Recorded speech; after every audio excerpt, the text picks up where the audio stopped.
Amis auditrices et auditeurs, chères téléspectatrices et téléspectateurs, vous qui nous écoutez grâce à nos 52 radios partenaires et nos 7 télévisions partenaires, bonsoir et bienvenue au forum de ce soir. Nous ne cesserons jamais de vous dire merci pour votre fidélité. Au Niger, l'ONG Oxfam met en œuvre plusieurs projets à travers des jeunes.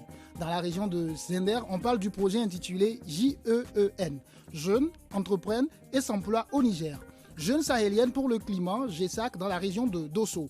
Filles autonomisées, choix éclair face dans la région de Tillabéri et le projet inclut à travers lequel plusieurs études, forums et rencontres de partage avec la représentation nationale ont été réalisées.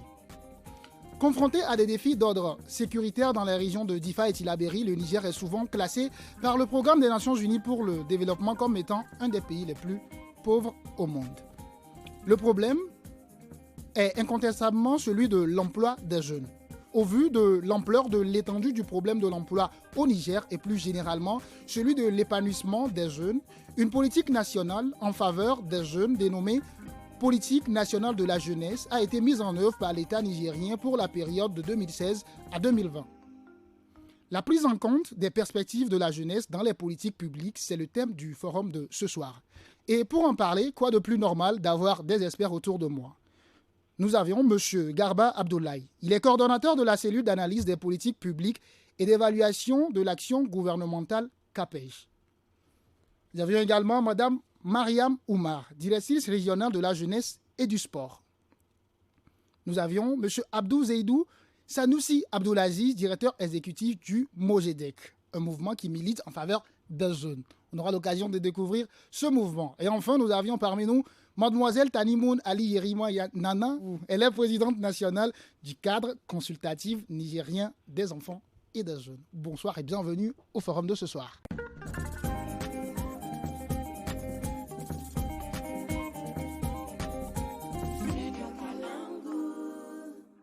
Nous allons commencer ce soir notre débat avec cette première question que je m'en vais directement vous poser, M. Garba Abdoulaye, vous qui aviez dirigé le CAPEJ, qui est la cellule d'analyse des politiques publiques, d'évaluation et de l'action gouvernementale. La CAPEJ, au Niger, comment les jeunes conçoivent les actions politiques qui sont menées à leur endroit, justement les pouvoirs, les politiques publiques mises en œuvre à leur endroit?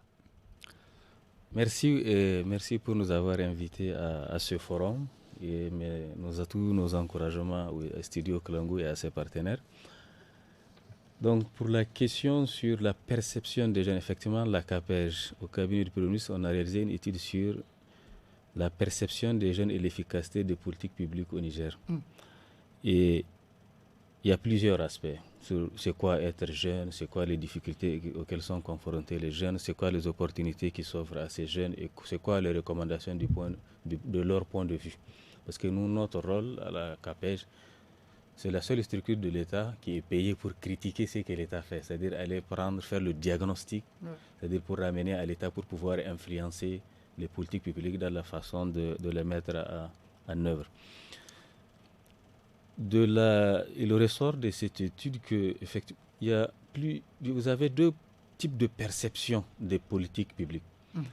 C'est-à-dire d'emblée, les jeunes vont te dire que nous ne sommes pas contents, c'est-à-dire des politiques publiques telles qu'elles sont. Et si vous allez lire l'étude, vous allez trouver des localités où vous avez une école, un commissariat, une gendarmerie, un centre de santé, juste une localité équipée. Voilà. Mais les jeunes vont vous dire que l'État est absent. En fait, il faut le comprendre. Eux, ils analysent l'État sous l'angle des opportunités pour qu'il s'insère dans la vie socio-économique. Donc, même si la présence de l'État sous les autres formes est là, tant que les politiques publiques ne leur permettent pas de trouver l'emploi auquel vous faites allusion, ou bien créer eux-mêmes leur propre emploi. Pour eux, l'État n'existe pas. Pour eux, l'État est absent, c'est-à-dire pour les accompagner dans ce sens-là. On va revenir là-dessus. Alors, madame, je me tourne vers vous. Vous qui êtes directrice du ministère de la Jeunesse et du Sport, pourriez-vous nous dire qu'est-ce qui a conduit l'État à la mise en place de la politique nationale de la jeunesse? En fait, merci de nous avoir invités aussi à ce forum. On remercie le studio Kalangu. Et au fait, comme il l'a dit, le ministère avait mené une étude sur les aspirations et les besoins des jeunes. Et ils ont compris que les jeunes, ils ont plusieurs besoins. Ils aspirent à plusieurs choses. Et pour ça, il faut concrétiser. Et pour concrétiser et pour prendre en charge leurs besoins, il faut qu'il y ait une politique.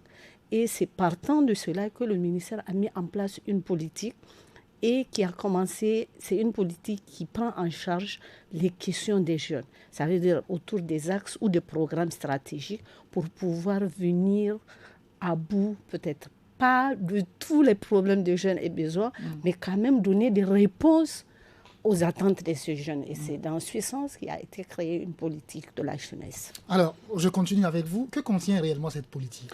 Au fait, la politique nationale, cette politique, par exemple, nous sommes au niveau de l'acte. Comme ils l'ont dit, il y a une politique qui a été mise en œuvre. Elle a été mise en œuvre jusqu'en 2020. Mais il y a une nouvelle politique qu'on est en train d'actualiser et qu'on est en train de vouloir partager et vulgariser. Et dans cette politique, elle contient 6 programmes stratégiques.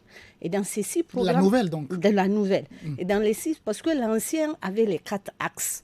Maintenant, la nouvelle, c'est 6. Et dans les 6 programmes stratégiques, il y a le 5e programme, c'est la prise en charge, ça veut dire l'intégration des perspectives des jeunes dans les politiques qui sont publiques et à tous les niveaux. C'est pour dire que dans cette politique, il y a même un programme spécifique qui va prendre en charge ces perspectives des jeunes dans les politiques nationales. Est-ce que ceci, on peut dire est inspiré des travaux de la CAPEJ qui est là ce soir ? Travaux de la CAPEJ, mais je me dis que de plusieurs travaux et études, et aussi peut-être de tout ce que les jeunes, ça veut dire que ce qu'on reçoit des jeunes comme besoin à chaque rencontre, et il y a des associations de jeunes avec lesquelles nous travaillons, et à chaque rencontre, ils sont associés, et à chaque fois, ils font des recommandations, comme l'a dit monsieur de la CAPEJ, ils disent que parfois, eux, ils ne sentent pas la présence du gouvernement. Alors, chez nous, on dit... tant qu'on doit parler de quelqu'un et la personne est là, on donne la parole à cette personne-là. Oui. Alors, comme il y a des jeunes parmi nous ce soir, je me tourne vers toi, Nana Firdausi. On se connaît dans le mouvement associatif, beaucoup d'actions que vous faites au niveau du cadre consultatif. Quand aujourd'hui, vous écoutez la CAPEJ, vous écoutez l'État représenté ici par le ministère de la Jeunesse, qu'est-ce que ça vous fait de savoir qu'enfin, vos propositions seront prises en compte et seront intégrées dans la nouvelle politique de l'État à l'endroit des jeunes? Merci beaucoup Olivier et merci beaucoup au Studio Kalangu. Je suis ravie d'être sur ce forum et d'avoir l'occasion d'enfin connaître la CAPEJ et aussi le ministère de la Jeunesse. Quand je les écoute, je suis contente parce que je me dis qu'enfin, le problème des jeunes, pas tous les problèmes, mais quelques-uns de ces problèmes vont être résolus avec l'aide des uns et des autres. Vous en faites bien, mais pas assez. 2017-2020, c'est beaucoup, c'est bien, mais là, la jeunesse est dans un autre monde, dans un autre axe. Ouais. La jeunesse d'aujourd'hui aspire à autre chose, à beaucoup plus. Nous avons tellement de besoins, nous voulons tellement être écoutés, c'est énorme.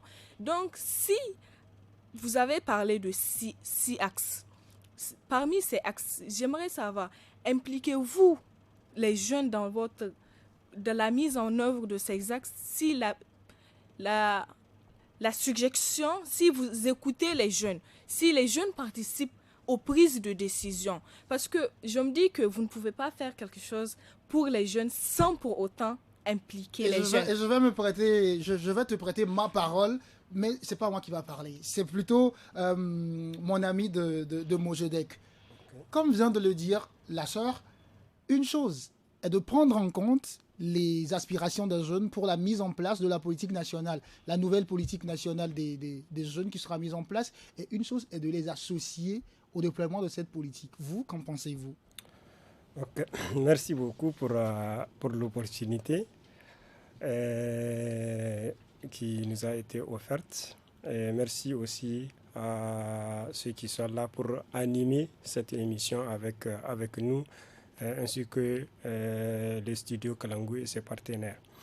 Donc pour ce qui est de la politique nationale de la jeunesse en elle-même, pour moi, cette politique doit interpeller tout le monde.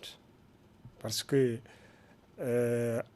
depuis plusieurs années, à chaque fois, on nous dit qu'on est en train de la réactualiser.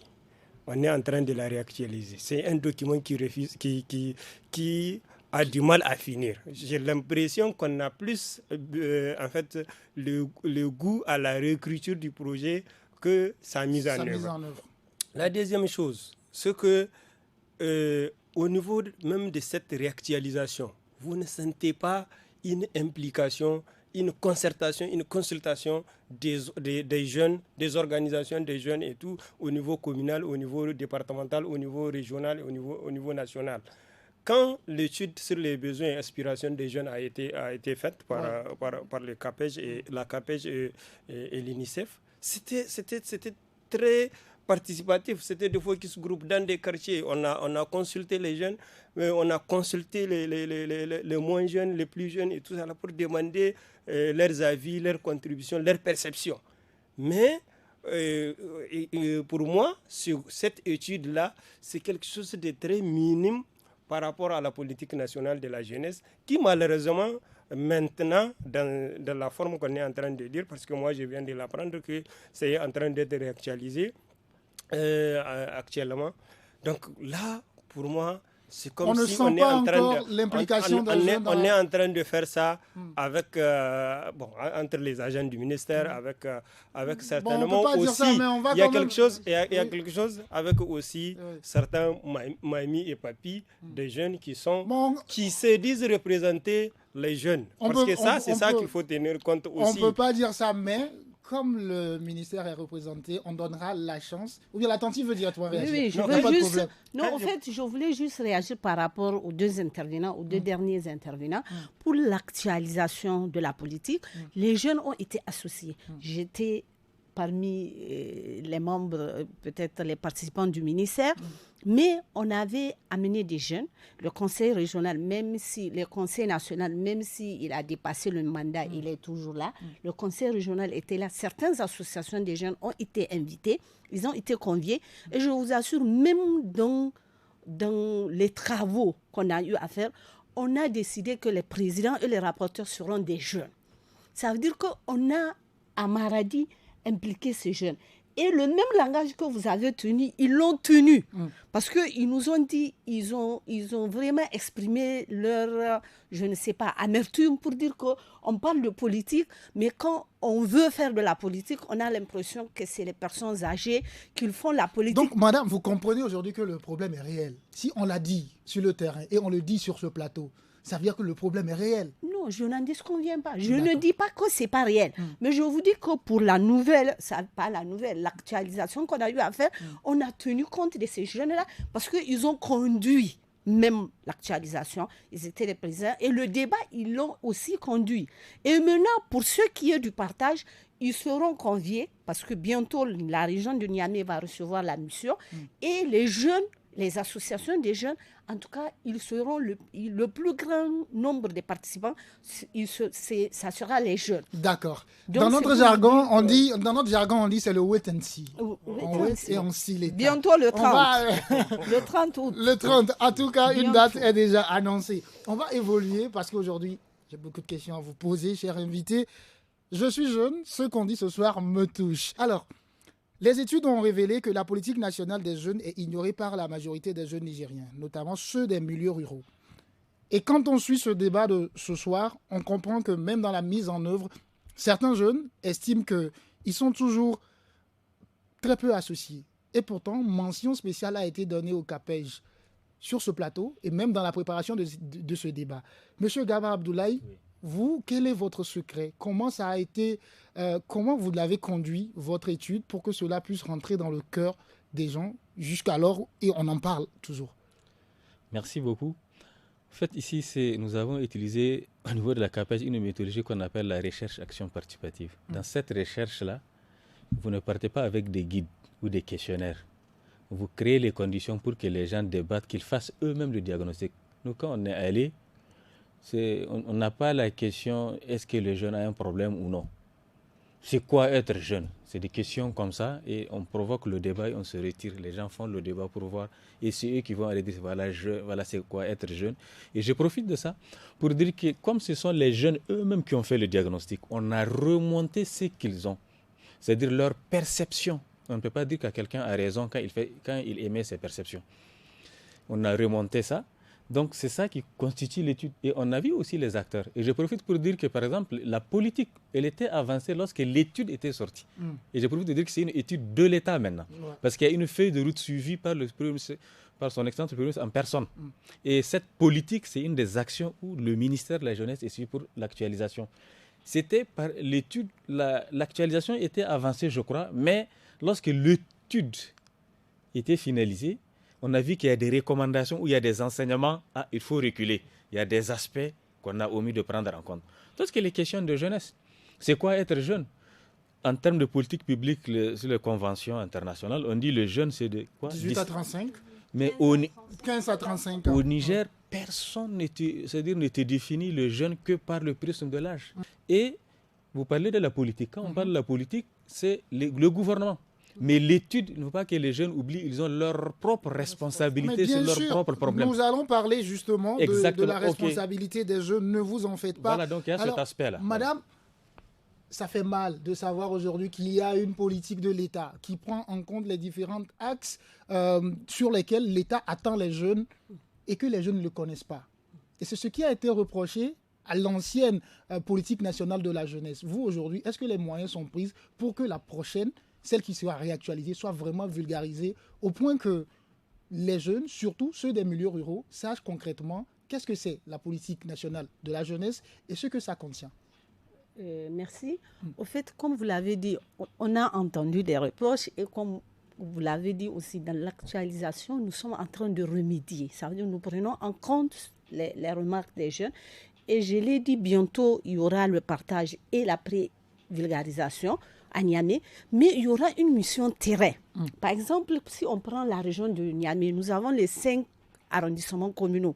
Et il y aura une mission, ça veut dire, et la mission, elle sera, les membres de la mission, ça va être bien sûr le ministère de la Jeunesse, mais il y aura aussi le représentant des jeunes. Et nous allons au niveau de chaque commune pour vulgariser. Et ces jeunes, ça veut dire les présidents, par exemple, les jeunes de chaque arrondissement communal, va conduire. Ça veut dire on va commencer la vulgarisation, mais ils vont continuer. Et pour ce qui est de la vulgarisation, en tout cas, les moyens sont là, disponibles. Et aussi, nous allons vouloir impliquer les partenaires, les acteurs, ça veut dire tous ceux qui sont concernés. Et les premiers qui seront impliqués, c'est bien sûr les jeunes. Parce que nous avons entendu, comme l'a dit la présidente et aussi le représentant qui est là, ils ont dit qu'il y a une politique qui est là pour les jeunes, mais dont les jeunes ne connaissent même pas le contenu. Ça, nous avons entendu ça à Maradi quand on était parti pour l'actualisation. Et le ministère, parmi les recommandations, c'est que cette nouvelle politique, cette politique qui sera actualisée, va être vulgarisée. Et la vulgarisation, c'est les jeunes et certains donc, responsables du ministère qui vont conduire cette vulgarisation. Alors, je me tourne vers vous, Nana Fida aussi. Au Niger, faute de moyens financiers, certains jeunes se donnent malheureusement à des pratiques peu recommandables. On ne va pas revenir là-dessus ce soir. L'indépendance économique des jeunes est alors une priorité pour ceux et celles qui travaillent avec et pour les jeunes. Vous qui êtes jeune aujourd'hui, que pensez-vous ou bien quelle place vous pensez que la politique nationale de la jeunesse doit accorder à l'indépendance financière des jeunes? De la nouvelle politique, j'aimerais que vous intégrez un système où les jeunes pourront facilement avoir accès aux stages et après au travail. Je m'explique. Nous avons des jeunes aujourd'hui. Étudier, c'est bien. Étudier jusqu'à la licence, au master. Mais malheureusement, ce n'est pas encourageant d'étudier, d'aller jusqu'à la licence, au master et qu'au finish, décrocher un simple stage arrive à être un très grand problème. C'est ce qui pousse les jeunes à faire des pratiques néfastes, comme vous venez de le dire. Je ne peux pas comprendre une jeune fille peut se lever, par exemple, aujourd'hui, elle a une licence ou un master, mais n'arrive pas à dérocher un simple stage. Qu'est-ce que le ministère de la Jeunesse fait de cela? Quelles sont les perspectives que vous souhaitez engager pour que les jeunes puissent avoir facilement accès au moins au stage, au moins cela? Parce que c'est ce qui pousse beaucoup de jeunes filles à faire des choses pas du tout bien. Vous le connaissez. On va évoluer dans le débat. Sanoussi, je me retourne vers toi. Là, on parle de la place du pouvoir financier des jeunes. Alors, elle vient de toucher un problème sensible, l'accès au stage. Est-ce qu'aujourd'hui, vous avez des propositions ou bien vous avez des attentes par rapport à l'accès au stage, l'accès à l'emploi, l'accès à la terre, l'accès peut-être au cash pour démarrer un business pour ceux et celles qui sont à l'intérieur du pays? Est-ce que vous avez des attentes ou bien vous attendez le ministère sur ces différents points-là? Le ministère et pas que, le ministère et ses partenaires, bien sûr. Par rapport à ces questions, on ne peut pas les résumer seulement au ministère en charge de la jeunesse. Il y a beaucoup, il faut parler même du gouvernement là. Je venais un peu revenir sur la politique nationale de la jeunesse, parce que tout à l'heure on parle de l'ancienne, c'est elle qui est toujours en cours. Donc c'est une autre qui va être faite et qui va être actuelle. Mais pour le moment, c'est elle qui tient. Et cette politique, au niveau de son axe D, elle avait prévu l'insertion économique des jeunes. Maintenant, je pense que c'est bon que la CAPEJ puisse savoir quelles sont les initiatives portées par le ministère de la Jeunesse par rapport à l'insertion économique des jeunes. Qu'est-ce qu'ils ont fait? Qu'est-ce qu'a fait le ministère de l'entrepreneuriat des jeunes? Le ministère les autres ministères qui peuvent concourir. Le ministère de l'économie, par exemple, de la formation professionnelle, par exemple. Le ministère de la formation professionnelle, tous ces ministères-là, qu'est-ce qu'ils ont fait par rapport à l'insertion économique? Il y a un autre volet, participation politique, participation à la vie sociale, économique et politique des jeunes. Là, c'est au niveau de l'axe 4 de cette stratégie. Donc, il y avait beaucoup de belles choses, de très belles choses qui étaient écrites, mais qui sont là, qui ont été mis dans des tiroirs et tout ça là. Et moi, ma préoccupation, c'est que la politique dont on parle maintenant, il ne faut pas que ça soit qu'elle subisse le même sort que l'ancienne politique et qu'à un moment, on va revenir pour dire non, elle aussi, on va la réactualiser, parce que j'ai l'impression que le ministère a un goût très prononcé pour les réactualisations. Par rapport à votre question, il y a deux à trois aspects sur les questions de l'emploi et tout ça. Il y a plusieurs paramètres. Par exemple, vous voyez, moi je me sens très choqué si je constate que on a tellement minimisé les jeunes que les gens sont en train de se dire comment on trouve un stage. Vous trouvez ça? Qu'on dise que le combat qu'on doit porter, c'est pour avoir un stage. Quel sens cela doit avoir? Ce n'est pas ça. On est tellement dérouté. En fait, il y a... Pour vous, le stage, c'est le minimum, en fait. Non, c'est même pas une priorité. Ça ne doit même pas être une priorité pour les jeunes. Mais là, on les a amenés dans une situation où ils doivent se contenter de chercher le stage. Et même l'avoir, c'est un problème. Alors que les grandes réflexions qui doivent être portées par les organisations et tous ceux qui représentent les jeunes, c'est par rapport à l'employabilité des jeunes, par rapport à la participation politique des jeunes, pour que les jeunes soient aux instances de prise de décision, parce qu'ils doivent avoir les compétences. Moi, je ne milite pas pour un truc de quota ou non, mais plutôt qu'on crée les conditions pour que les jeunes participent et qu'ils démontrent les capacités à même gérer le gouvernement. En conclusion, il faut qu'on rende les jeunes autonomes et compétitifs. Voilà. D'accord. Il faut qu'ils se rendent et que le gouvernement aussi doit assumer sa responsabilité. Le ministère de la Jeunesse doit jouer son rôle. Le Conseil national de la jeunesse doit jouer son rôle. Et les associations aussi doivent jouer leur rôle. Merci beaucoup. Le forum de ce soir porte sur la prise en compte des perspectives de la jeunesse dans les politiques publiques. Et comme invité, nous sommes avec M. Garba Abdoulaye, coordonnateur de la cellule d'analyse des politiques publiques et d'évaluation de l'action gouvernementale CAPEJ. Nous sommes également avec Madame Mariama Oumar, directrice régionale de la jeunesse et du sport. Nous sommes également avec Tanimoun Ali Yerima Nana Fidaoussi, présidente nationale du cadre consultatif nigérien des enfants et des jeunes. Nous sommes avec Sanoussi Abdoulaziz, directeur exécutif du MOGEDEC. À l'instant, nous parlons du pouvoir économique des jeunes nigériens. Le terme entrepreneuriat des jeunes est plus plébiscité lors des discours de politique générale et au niveau des différents partenaires techniques de l'État. Monsieur Garba, vous qui êtes aujourd'hui à la tête de la CAPEJ, le pouvoir économique des jeunes nigériens, comment est-ce que ce pouvoir économique impacte sur le comportement, la vie, l'épanouissement de ces jeunes-là? Parce que quand on parle de l'argent, les gens ont souvent tendance à dire que les jeunes aiment trop l'argent. Si je le dis, on va dire c'est parce que je suis jeune. Vous, aujourd'hui, vous êtes en train de diriger la CAPEJ, vous avez dirigé plusieurs études. Alors, quel impact cela peut avoir sur l'épanouissement des jeunes? Là, vous savez, Voltaire disait « le travail nous débarrasse des vices ». Quand tu es oisif, il est évident, tout peut te passer par la tête. Ouais. Actuellement, tout comme cette étude sur la jeunesse, nous sommes en train de faire une étude sur l'efficacité du dispositif d'appui à l'entrepreneuriat des jeunes. C'est-à-dire, pourquoi malgré tous les appuis, les jeunes n'arrivent pas à entreprendre. Et même s'ils entreprennent, pourquoi ils n'arrivent pas à aller jusqu'au bout? Et là, vous serez surpris.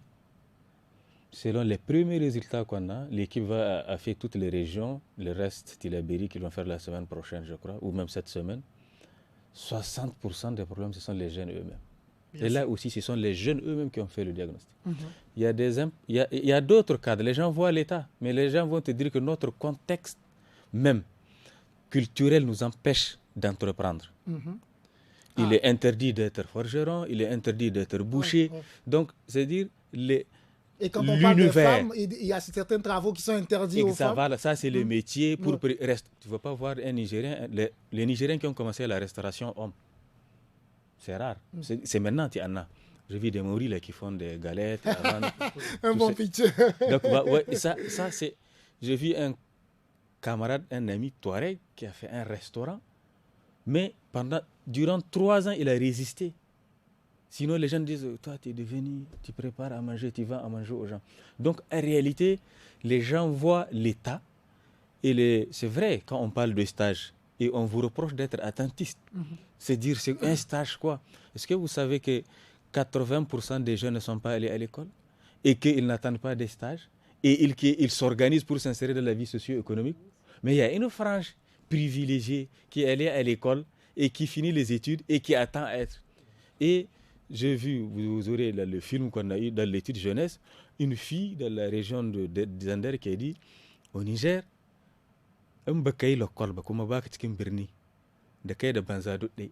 c'est-à-dire cette injustice même, c'est-à-dire c'est comme si l'État s'occupe beaucoup plus de la jeunesse qui est allée à l'école. La jeunesse, et même cette jeunesse qui est allée à l'école, la jeunesse qui est dans les grands centres urbains. Donc tous ces éléments, moi je suppose que la politique va prendre en compte pour dire que, attention, cette perception d'inéquité que certains jeunes estiment qu'ils sont maltraités par rapport à d'autres, c'est-à-dire qu'il faut corriger cela. Évidemment, comme vous le disiez, quand les gens parlent, les jeunes, lorsque l'État amène un projet d'agriculture au village, c'est les jeunes qui travaillent. Donc, faites attention, il ne faut pas limiter le jeune au ministère de la jeunesse ou au ministère de l'entrepreneuriat des jeunes, alors que 80% des appuis qui entrent dans l'épanouissement du jeune, c'est les autres ministères qui sont en charge de la production.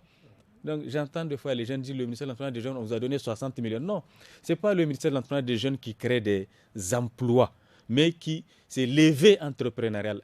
Il y a une autre piste, il y a une autre alternative. C'est beaucoup plus l'orientation. Exactement, voilà. De dire qu'il y a autre chose que de chercher le travail salarial. Parce que c'est ça. Parce que nous qui sommes allés à l'école, nous sommes beaucoup plus portés, et les jeunes le disent, c'est que c'est notre système éducatif, c'est-à-dire qui nous a déroutés. Là, c'est pour dire qu'il y a des gens qui sont beaucoup plus proches pour l'entrepreneuriat, et la politique doit tenir compte aussi. On ne peut pas traiter le jeune de Tillabéri de la même manière que le jeune de Maradi. De faire attention, parce qu'actuellement, on a des politiques, on a des actions, on traite les gens de la même manière. La politique doit dire que le jeune de Tillabéri ne réfléchit pas de la même manière que le jeune de Maradi. Et à Tillabéri même, le jeune de Walam ne réfléchit pas de la même manière que le jeune de Terra. Donc, ça, c'est ce que la politique doit intégrer dans sa démarche pour pouvoir favoriser ce qu'on appelle le dialogue intergénérationnel. Parce que l'étude a démontré que vous dites qu'on ne vous écoute pas, les jeunes. Et les anciens disent que vous êtes pressés et vous n'écoutez pas.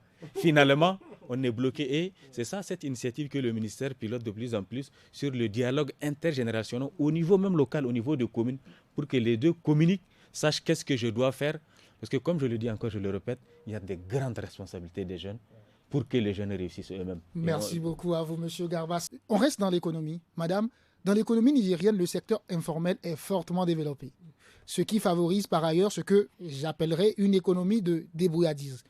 Comment la politique nationale de la jeunesse, qui est en train justement d'être réactualisée, prévoit d'accompagner ces jeunes qui sont justement dans l'économie informelle à se formaliser?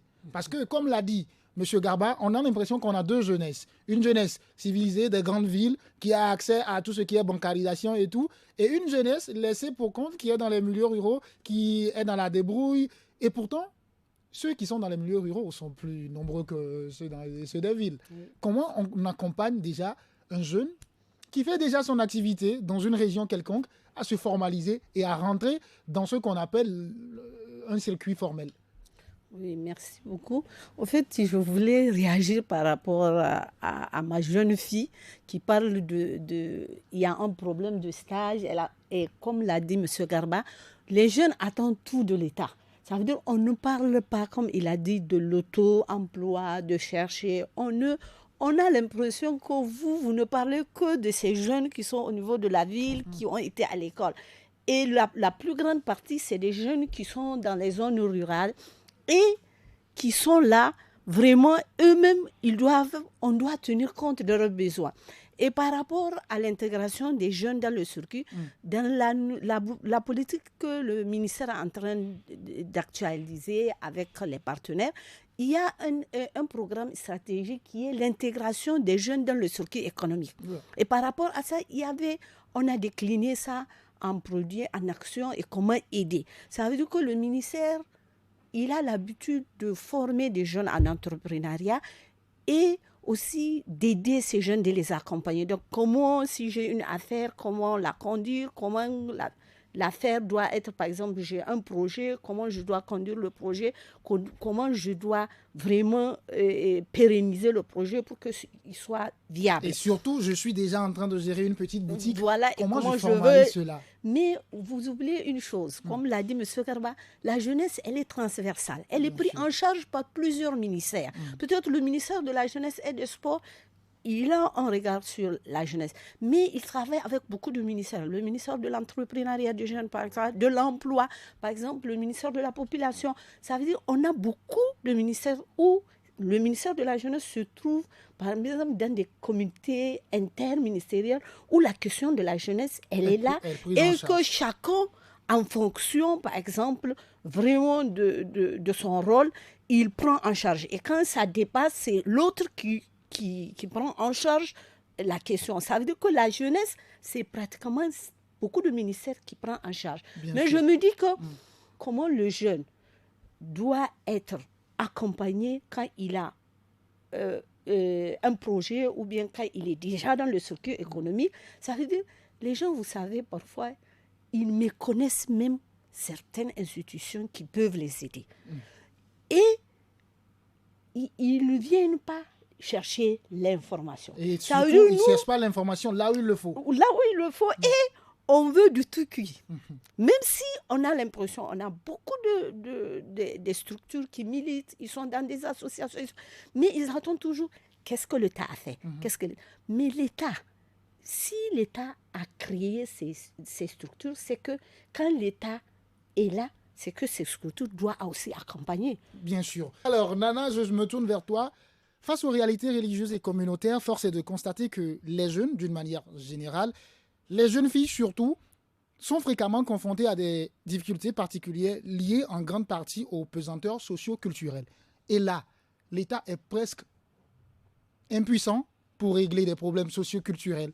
qui sont beaucoup plus liées au changement de mentalité. Vous qui êtes aujourd'hui des jeunes qui travaillent avec cette nouvelle génération, comment vous travaillez sur ces aspects avec vos membres d'association, ces jeunes-là que vous rencontrez, pour que ces jeunes vraiment puissent accompagner les structures de l'État? Parce qu'au Niger, il faut qu'on le dise quand même, des fois, on pense que l'État, c'est un acteur politique. Et les jeunes, tout ce qui vient de l'État, il y a un peu une petite connotation négative. Comment vous travaillez pour que ces jeunes puissent accompagner l'État dans ses politiques? Je vais revenir sur ce que M. Garba a dit tout à l'heure.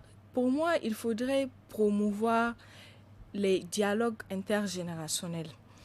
Parce que nous avons des coutumes socio-culturelles ici au Niger. Nous avons plusieurs ethnies et chaque famille a sa façon de voir les choses. Nous avons des jeunes filles qui ont du potentiel, qui aimeraient apprendre. Elles sont beaucoup, qui aimeraient venir apprendre, mais il y a un problème et ce problème se situe où? Au niveau des familles. Nous avons des parents qui empêchent à leurs filles de sortir et venir apprendre. Pourquoi? Parce que le parent se dit que la fille, elle doit forcément rester à la maison, elle doit cuisiner, faire le ménage. La fille ne doit pas trop parler, elle ne doit pas sortir. Tout cela, c'est des problèmes auxquels nous faisons face, surtout nous qui sommes très proches des enfants et des jeunes. Et pour cela, nous aimerions beaucoup que ceux qui sont ici présents et ceux qui nous suivent puissent faire une petite sensibilisation au niveau des parents, des grands-parents, au niveau de la famille, et aussi promouvoir le dialogue intergénérationnel. Nous avons des jeunes. Comme vous l'avez dit tout à l'heure, les jeunes de Tillabéri, Maradi, Dosso n'ont pas les mêmes mots. Nous avons des bureaux dans toutes les régions dans toutes les 8 régions du Niger. Et pratiquement, nous avons le même problème au niveau de nos bureaux parce que les filles aimeraient venir apprendre, mais il y a les parents qui causent problème, qui se disent que la fille doit rester à la maison, elle ne doit pas sortir. Tout cela aussi pousse les jeunes à aimer la facilité. Je m'explique. Je n'ai pas l'opportunité de sortir et apprendre. Je suis là, je grandis à la maison. Au niveau, à un certain âge, 22 ans, 23 ans, il y a aussi cette pesanteur sociale, tu dois te marier. Une fille qui n'est pas sortie, qui n'est pas allée à l'école, qui n'a pas appris à vivre en société, a beaucoup de problèmes. Parce que pour elle, je suis restée toutes ces années à la maison, on m'a pris en charge. Pourquoi je vais sortir travailler? Donc, elle s'adonne à l'amour de la facilité. Qu'est-ce que j'appelle l'amour de la facilité? Monsieur Garbe vient de le dire tout à l'heure, le mot des jeunes, c'est aussi les jeunes. Nous ne voulons pas nous ménager et apprendre, nous ne voulons pas nous ménager, c'est-à-dire nous forcer à apprendre et à saisir les opportunités qui se présentent à nous.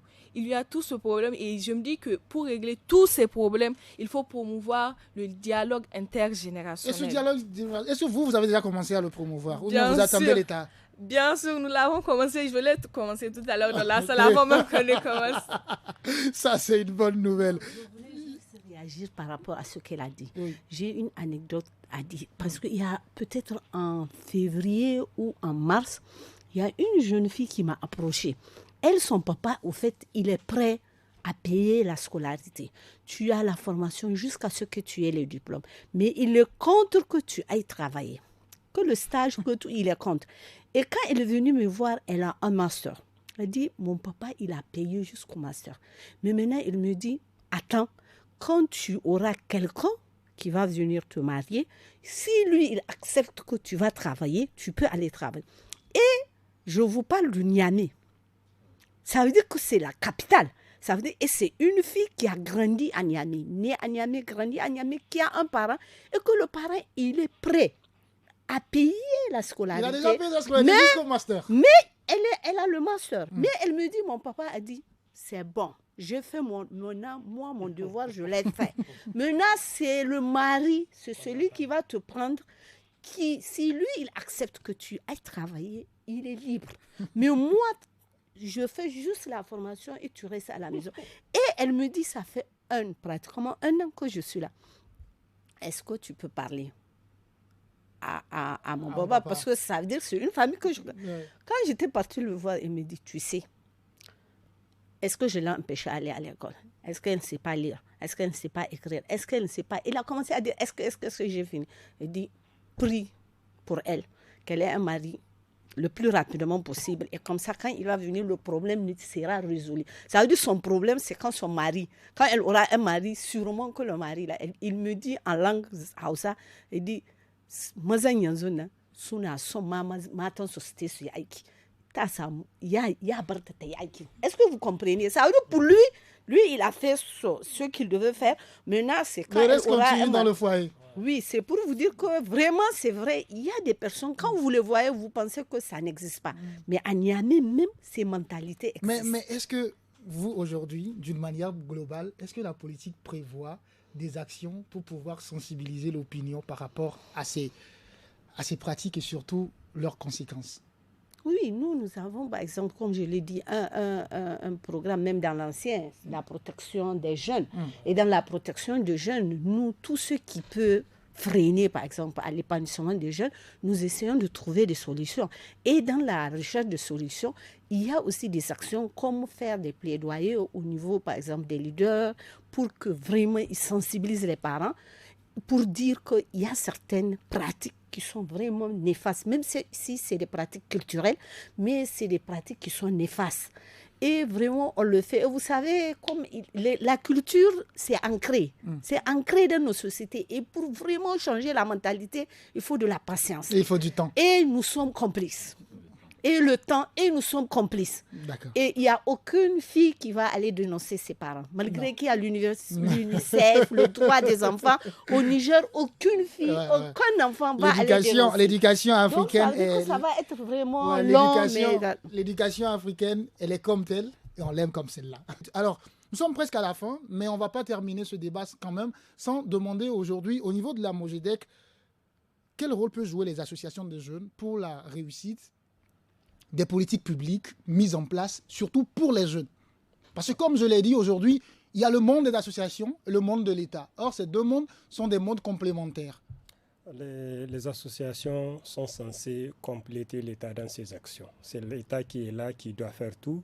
Maintenant, les associations, leur rôle, c'est de compléter. Tous ceux qui pensent qu'ils sont dans des associations pour faire des choses contre l'État ou bien différentes de l'État, ça ne peut pas exister. Toutes les associations qui sont autorisées, c'est pour faire des actions qui sont complémentaires au programme et aux stratégies, aux planifications publiques. Pour ce sens, pour ce qui est du Mojédec, c'est le mouvement des jeunes pour le développement et l'éducation citoyenne, nous avons développé plusieurs initiatives pour l'éveil des jeunes en vue de leur participation. Même quand il s'agissait des élections de 2020-2021, nous avons fait la mobilisation des jeunes pour qu'ils son rôle en tant qu'électeurs et aussi pour qu'ils soient candidats. Nous avons sensibilisé, nous avons fait des formations des jeunes sur comment constituer un dossier, comment pour être conseiller au niveau local et tout. Et nous avons identifié des jeunes de différents partis politiques. Il y a même d'autres qui sont élus conseillers. À part ça, nous vivons une situation d'insécurité. Et pour cela, nous avons plusieurs initiatives de sensibilisation des jeunes pour la prévention de cette insécurité.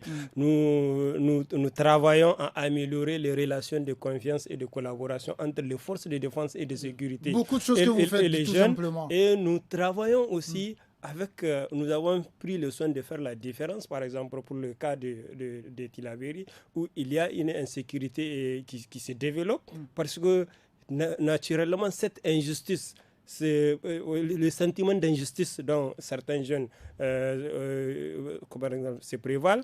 La pauvreté crée un pont entre ces jeunes et les autres. Ils pensent qu'ils sont abandonnés et tout. Et nous nous sommes dit que nous avons le devoir en tant qu'organisation. Beaucoup. Et déjà, on est malheureusement à la fin de ce débat. Et nous ne pouvons pas quitter cette émission sans pour autant justement avoir que ce soit des conseils ou des recommandations. Moi, mon conseil, c'est vis-à-vis des organisations des jeunes. Toutes les analyses que nous faisons et que vous trouvez, il y a un problème de confiance de ces jeunes dans leur organisation. Ça, j'étais surpris de le voir. quand ils parlent de problèmes d'inéquité de l'État, quand on dit mais vos organisations sont là, ils vous disent non, les organisations pour la plupart font pire.